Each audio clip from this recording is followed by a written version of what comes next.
Are you starting a new Minecraft world, or do you need inspiration for your next project? Well, today I'm taking you through 20 plus Minecraft build ideas, so let's get into it. First of all, let's get cozy and comfy in this valley cottage. I wanted to go with a calming palette for this build, and some of my favourite features include the bay windows, where I used both glass panes and full glass blocks to help round out the window. The leafy vines spreading their way all over the build to really bring home that rural feel, and of course the roof where I used mangrove roots backed by dark oak planks to give a thatch style to it. For the garden, I wanted to focus on lots of foliage with raised flower beds, ramshackle wall, calming pond and gazebo. Overall, I'm incredibly happy with this build. If you want to keep with the cozy vibes but go a little more fantasy, then this mushroom house could be ideal. For this house, I really wanted to bring in a touch of whimsy, so it features a variety of mushrooms of different sizes, shapes and colours. The stoutest mushroom acts as the main entrance on its raised platform, leading up to the pink and cyan towers, while the large red mushroom to the side acts as an anchor to the build. And I'm very fond of the small windows and weird balcony area that helps you traverse up the build. It was great fun working with organic shapes and a lot of colour, but keeping with those organic vibes, you could conquer the jungle with this mighty custom tree and tree house. So I went with this rather mystical looking tree, using primarily spruce wood and then a mix of jungle and mangrove wood to add to the texture of the tree. This is all topped off with a variety of leaf types. I find this helps to provide a bit of definition to a tree canopy, rather than all the leaves merging into some kind of blob. Then we have a very basic T-shaped house, primarily using materials from the jungle itself. This build is surrounded on all sides by a supported balcony, so you can enjoy the wide range of views and the shade from the tree. Sticking with a fantasy route, I've got the perfect elven house for you. I find that elven builds are often represented with quartz supported by strong colours, however that's not the route I wanted to take. I wanted to stick to a much calmer nature-based palette with some added pops of colour from the complementary orange and cyan. One of my favourite features of this build is the windmill, which I've curved the sails of, which I think adds to the fantasy vibe. Then of course you also have the large crane to help with the movement of raw materials. Probably a task better left for the dwarves, but the word mine is literally in the game's name. Sticking with the fantasy vibes but increasing the grandeur, let's become our own Saruman with this epic wizard's tower. We're gonna be going very tall with this build, starting with a wide squatter base made primarily of tough and mossy cobblestone, with dark oak wood shaped around the outside to add some detailing. We're going to continue a gradient up to the very peak of the tower while breaking it up with pops of colour from crimson, leaves and bamboo. To support the main tower, I'm adding 3 different white towers, which again is a gradient from diorite through calcite into white wool. We're also going to add a canopy for an extra bit of colour, and finishing off that colour theme, I'm going to add both an orange and a cyan tower high up on this build, helping to improve the shape of the build overall, whilst also adding some focus points. The tower is complemented by an enchanted forest featuring some colourful custom spruce trees. Now if you have enjoyed the video so far, make sure to hit that like button, and by the end of the video let me know what your favourite build is in the comments. Next up, we have a lighthouse on its own custom island, which I think adds some cool terrain like this tunnel under the build itself. The island is adorned by a large weeping willow and custom spruce trees, while the build itself was a fun opportunity to play with shapes and add some interesting detailing options. If the lighthouse was slightly larger, we could easily fit in a rotating redstone lamp display, but for now I enjoyed the scale of the build. Sticking with the seaside vibes, but upgrading the fun, you could have your very own Minecraft beach house. Well, I certainly went uber colourful with this one, but I think that makes sense for a nice beach getaway. plus generally the colours pop nicely against the water of the ocean.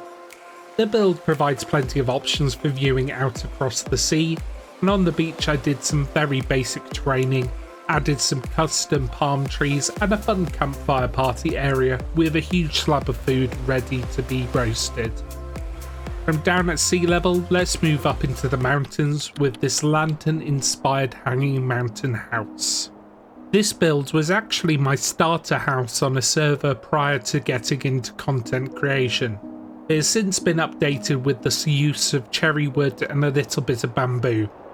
I was also inspired by a mythical sausage video surrounding a hanging mountain house, but I added a lot more suspension and went with a very different vibe as far as the house itself.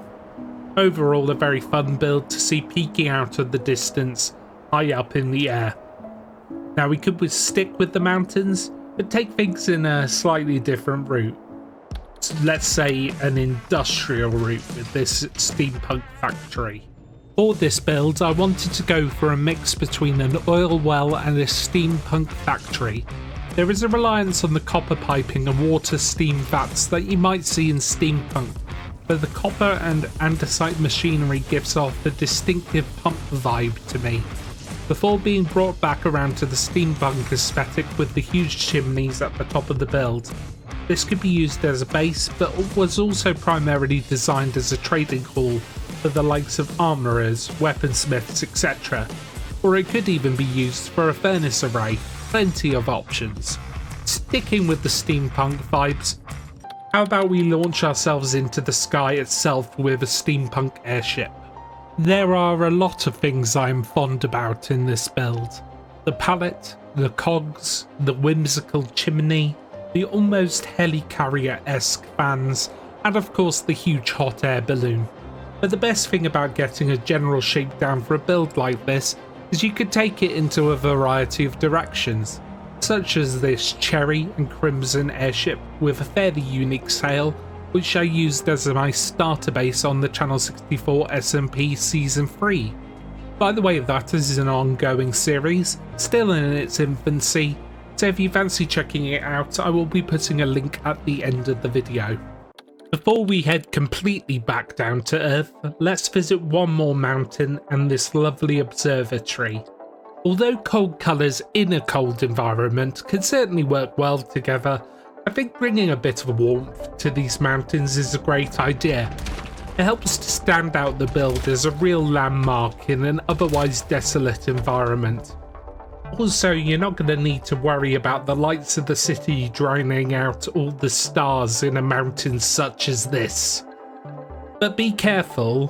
While spending time at the observatory, you may come into contact with extraterrestrial beings and experience a UFO landing. UFOs are often depicted as sleek and slender grey blobs in the night sky. I prefer to think in reality that they would be audacious, over the top and kinda glamorous, while retaining that standard sci-fi grittiness. One of my favourite aspects of this build is that I got to channel my inner Final Fantasy nerd and reference the rings around Banham Garden when it flies. Plus, considering how spacious the build is, it could be a hub for any experiments you wish to perform, or maybe just some redstone gizmos, I guess. So that's some of the weirder stuff, but how about some options as far as the standard houses go? Let's head back to the Tudor period with the stable master's house and barn. Amongst the rolling hills of wheat, vegetables and flowers, you can find this Tudor house. Overall, it's a fairly basic house, but that is sometimes what you need as a jumping off point. Plus, using spruce slabs and stairs in interesting ways, plus a lovely leafy trellis, can add some much needed detail to a build of this nature. You can also make this build feel more situated in the land with additional builds such as this silo and horses stables.